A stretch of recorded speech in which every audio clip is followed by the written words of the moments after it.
Друзья, всем огромный привет, с вами Серджио, вы на канале Art Photo Life, и сегодня у нас ретушь в Lightroom. Сегодня мы с вами будем обрабатывать минималистичный концептуальный пейзаж, и вот из такой достаточно простой и банальной фотографии получим с вами вот такой замечательный снимок. А фотографию нам любезно предоставил Максим, вы его еще знаете по телеграм-каналу как Максим Петрушка, он частый гость в нашем чате. И если у тебя нет похожего снимка, фотографию, с которой буду работать я в этом видео, ты можешь скачать по ссылке к описанию к этому ролику. Ну а сказать спасибо Максиму ты можешь очень простым способом. Просто перейди в его инстаграм, поставь лайки и напиши пару комментариев под его замечательными фотографиями. Заодно познакомишься с его страничкой и увидишь, какие позитивные и красивые фотографии он там размещает. И если ты обрабатываешь на телефоне, ты также можешь подключиться к нам и потренироваться в обработке вместе со мной, но учти, что для этой обработки у тебя должны быть активные кисти и градиенты. И сегодня мы вместе с вами попробуем разгадать некоторые хитрости метода обработки Максима. Ну а если ты впервые на моем канале, не забудь заглянуть в мой инстаграм и забрать в подарок набор моих авторских пресетов. Ну а мы приступаем к обработке. Поехали!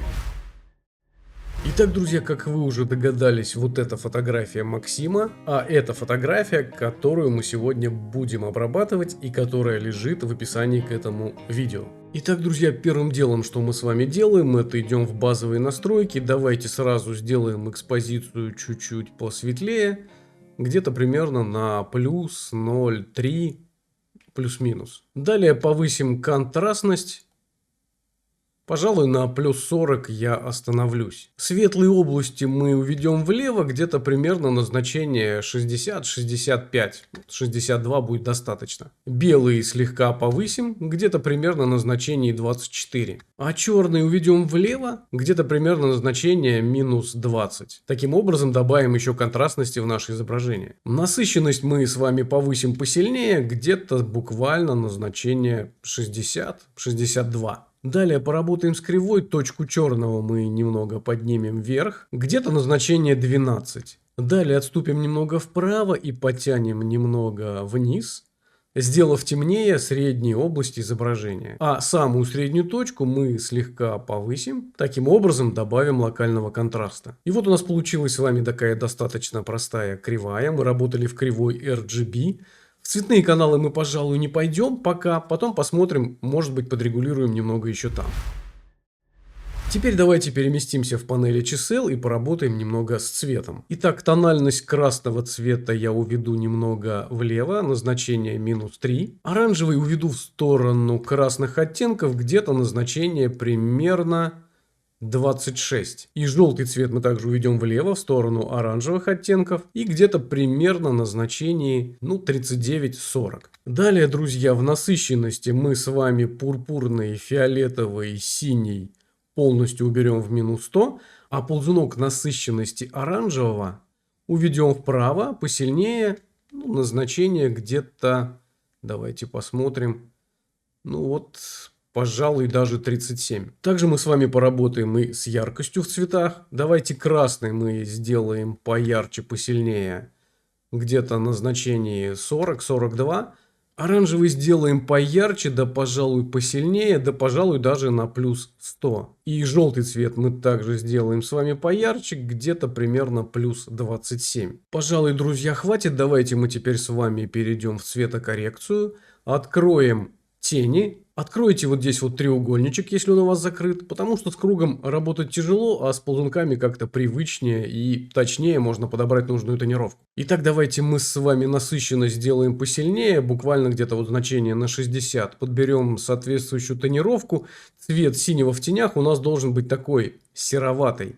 И это значение, пожалуй, где-то в районе должно быть, наверное, вот 222. 222, и, конечно же, насыщенность мы с вами такую оставлять не будем. Давайте уберем влево, убавим ее. Значение 20, я думаю, будет нормально, оптимально. И теперь яркость теней сделаем чуть-чуть посветлее. Я думаю, что где-то значение 20. Средние тона мы пропустим, перейдем сразу в светлые. Давайте сделаем насыщенность побольше, также где-то на 50, на 60. И подберем тональность такую слегка бежевую. Я думаю, что должно быть значение где-то 37. Да, пожалуй, это похоже. Ну и насыщенность, конечно, мы немножко приберем. И будет у нас, я думаю, где-то значение 39. Теперь, друзья, давайте мы все-таки с вами обратимся к тоновой кривой. Зайдем в красный канал. Зафиксируем середину. И в средних тонах опустим, ну, буквально чуть-чуть. Итак, значение точки у меня вход 62, выход 59. Теперь, друзья, давайте поработаем с градиентами и сделаем такой же фрейминг, как использует Максим на своей фотографии. Итак, идем в градиенты, добавляем линейный градиент. Сделаем градиент мы вот с этой стороны. Слегка понижаем экспозицию. И, пожалуй, еще немного понизим резкость мы здесь. И текстурку. Вот таким вот образом. Добавляем еще один линейный градиент. И накладываем его на левый нижний угол. И делаем те же самые действия. Слегка понижаем с вами экспозицию. И убавим немного резкость и текстурку. Теперь, друзья, я хочу все-таки доработать немного тени. У меня они получились более циановые, чем у Максима. Давайте мы перейдем с вами в тоновую кривую, перейдем в синий канал и поднимем чуть-чуть вверх точку черного на значение 4. Ну вот, теперь, мне кажется, я с тонировкой угадал. Итак, продолжаем работать с градиентами. Теперь давайте добавим мы еще один линейный градиент. Добавим сюда вот его в левый угол. Также сделаем слегка потемнее. Экспозицию вводим влево. Пожалуй, вот так вот. Дальше, друзья, мы с вами добавляем еще один линейный градиент. Добавляем мы его в верхний правый угол. И теперь мы сделаем здесь наоборот. Сделаем посветлее. Прям посильнее посветлее. Видите, у нас появляется шум. Давайте мы текстуру уберем полностью влево. Четкость уберем полностью влево. Также приберем с вами резкость влево.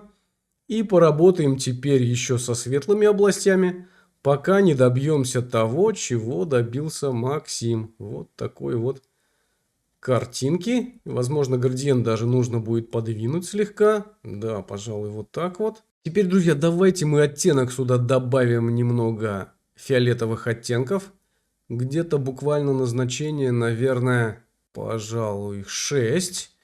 И сделаем чуть-чуть потеплее температуру буквально на пару стопов. Теперь давайте, друзья, мы обратимся вот сюда к оттеночкам. И добавим немного, слегка красного оттенка, двигая влево, где-то примерно на минус 10. Теперь давайте мы эту картинку с вами немножко замылим. Как вы видите, у нас образовался легкий шум, у Максима его нет, поэтому добавляем новую маску, берем кисть. Итак, параметры кисти у меня: размер 24, растушевка 35, количество краски 55 и плотность 100. Теперь, друзья, мы здесь убавляем сразу текстуру, убавляем четкость, убавляем полностью резкость и давайте немножко размылим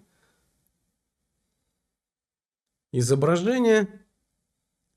Стараемся не задевать цветочек, который у нас находится по центру.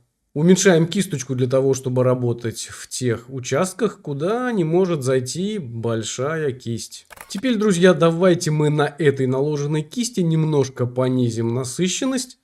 Где-то примерно на значение минус 53. И мы уберем излишнюю красноту, которая кое-где появлялась. Так, друзья, двигаемся дальше. Теперь мы с вами добавляем еще одну маску. Берем кисть. Только в этой кисти мы делаем ровным счетом наоборот. Мы повышаем с вами текстуру на плюс 100 и резкость на плюс 100. И теперь проработаем с вами аккуратно листик. Не забываем про вот этот небольшой сугробик снега. Он тоже должен у нас выглядеть таким четким, проработанным. Уменьшаем кисточку для того, чтобы поработать с каждым листиком отдельно. Теперь, друзья, внизу сугробик у нас также должен быть четким. Мы давайте пройдемся по его верхушке, чтобы он немножко у нас выделялся в этой замыленной атмосфере. Вот таким вот образом. Ну что ж, уже почти похоже. Теперь давайте мы возьмем еще одну кисточку дополнительно. Понизим экспозицию где-то на минус, ну, давайте минус 0,5. И пройдемся слегка вот здесь вот внизу. Вот здесь внизу сугробика тоже. Прям буквально чуть-чуть. Пожалуй, это слишком много. Давайте мы вернем значение где-то примерно на минус 0,32. Да, пожалуй, вот так вот. И теперь возьмем еще одну кисточку, сделаем экспозицию чуть-чуть на плюс 0,2 и слегка подсветим верхушку нашего сугробика. И вот здесь немного пройдемся по листьям. Задеваем только верхнюю часть. Мы делаем таким образом имитацию света. Чуть-чуть вот здесь вот. Давайте, друзья, мы вернемся к маске резкости и сделаем порезче вот этот вот стебелек. Да, вот так вот, теперь больше похоже. Ну что ж, друзья, теперь самое интересное, будем рисовать боке. Итак, друзья, добавляем новую маску, выбираем радиальный градиент. Теперь нажимаем и удерживаем кнопочку Shift. Таким образом, наш градиент будет точно круглый. Выставляем его вот такой размер примерно и помещаем вот сюда. Далее, друзья, вы можете менять растушевку вот здесь мышкой, вот здесь ползунком, либо удерживая кнопочку Shift, двигаете колесиком и таким образом меняете также растушевку. Ориентируюсь вот на этот ободок. Давайте мы с вами растушевку сделаем на 18. И теперь смотрите, что мы делаем с вами. Давайте мы экспозицию выделяем и кнопочками на клавиатуре раз, два. Теперь убираем полностью текстуру влево и убираем резкость. Так, все хорошо, но мне здесь не нравится растушевка. Сделаю я ее, пожалуй, где-то на 8. Давайте посмотрим, как сейчас будет смотреться. Все-таки надо побольше. Давайте мы с вами подберем растушевку. Я думаю, что где-то 12 она должна быть. Вот таким образом уже больше похоже. И, наверное, мы все-таки немного вернем текстуру на минус 50. Давайте вернем полностью четкость назад. А вот резкость мы с вами, пожалуй, приберем. Ну, тоже где-то вот, пожалуй, вот таким вот образом. Далее, друзья, как вы видите, это боке, оно как бы не полностью замыкается, да, а у него есть вот такая вот отсутствующая нижняя часть. Как это делается? В старой версии Lightroom вам, конечно же, придется работать кисточкой, потирать эти места. В новой версии Lightroom мы нажимаем на маску, с которой работали, нажимаем «Вычесть», выбираем здесь радиальный градиент, зажимаем Shift, и вот таким вот образом мы можем его теперь подтереть. Все очень просто. Далее, друзья, для того, чтобы нам каждый раз не рисовать новый радиальный фильтр, чтобы добавить боке, видите, у Максима сколько их много, делаем таким образом. Вот сюда наводим на наш построенный и отрегулированный радиальный фильтр, нажимаем правую кнопку и кликаем здесь «Дублировать маска». Как вы видите, у нас остался старый фильтр и появился новый. И теперь мы можем вот таким вот образом добавлять и, возможно, отдельно его уже регулировать, делать там чуть-чуть поярче, чуть-чуть потемнее и так далее. Теперь мы можем дублировать этот слой, этот фильтр и также перетянуть его в другую область, дублировать и перетягиваем в другую область. Итак, друзья, с боке мы закончили. Давайте посмотрим вот еще на такой момент. Вы видите, у Максима нарисованы вот такие вот маленькие песчинки, снежинки, как будто с сугробика осыпается снежок. Давайте мы это повторим. Но для начала, мне кажется, фотографии нужно сделать слегка потеплее. Я добавлю температуру, и теперь у меня значение 6350 Кельвин. И добавлю немного оттенка. В сторону фиолетовых поставлю где-то значение 17.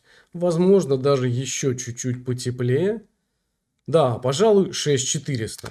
Все, друзья, теперь рисуем снежинки. Увеличиваем наше изображение. Добавляем новую маску кисть. Растушевку сделаем где-то примерно на 25. Размер сделаем маленький, где-то примерно на 2, я думаю, будет достаточно.